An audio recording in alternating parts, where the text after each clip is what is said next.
আসসালামু আলাইকুম প্রিয় দিনী ভাই ও বোনেরা, আজকে আপনাদের সঙ্গে যে দোয়াটি নিয়ে কথা বলবো সেটি হলো, আপনারা যদি ঋণের ভিতরে থাকেন এই দোয়াটি বারবার পাঠ করবেন এবং আল্লাহর কাছে সাহায্য চাইবেন। ইনশাআল্লাহ আল্লাহ তাআলা আপনাদেরকে ঋণের বোঝা থেকে মুক্ত করবেন। তো চলুন আমরা এই দোয়াটি শিখে নেই। ঋণগ্রস্ত হইলে নিম্নের দোয়া পড়িতে হয়। হাদিস শরীফে আছে, যে ব্যক্তি এই দোয়া পাঠ করিবে আল্লাহ পাক তাহার ঋণ শোধ করিয়া দিবেন, যদিও উহা স্তূপকৃত বৃহৎ পাহাড়ের মতো হয়।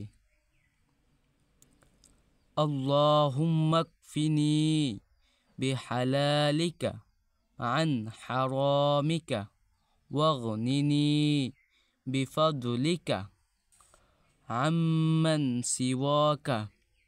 আমি আরেকবার পাঠ করে দেখিয়ে দেই।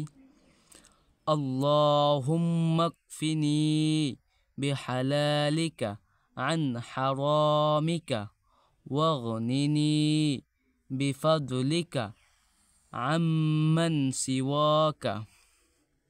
অর্থ, আয় আল্লাহ, আপনার হালাল ধারা হারাম হইতে আমাকে বাঁচাইয়া দিন এবং আপনার অনুগ্রহ ধারা আমাকে অন্য ব্যক্তি মুখাপেক্ষী হওয়া থেকে রক্ষা করুন। আমাদের চ্যানেলে যারা নতুন দর্শক আছেন, আমাদের চ্যানেলটি সাবস্ক্রাইব করে আমাদের পাশেই থাকবেন, যাতে নিয়মিত এরকম দোয়া ভিডিও নিয়ে আসতে পারি। কুরআন শিক্ষা, হাদিস শিক্ষা ভিডিও পেতে আমাদের পাশেই থাকুন ইনশাআল্লাহ।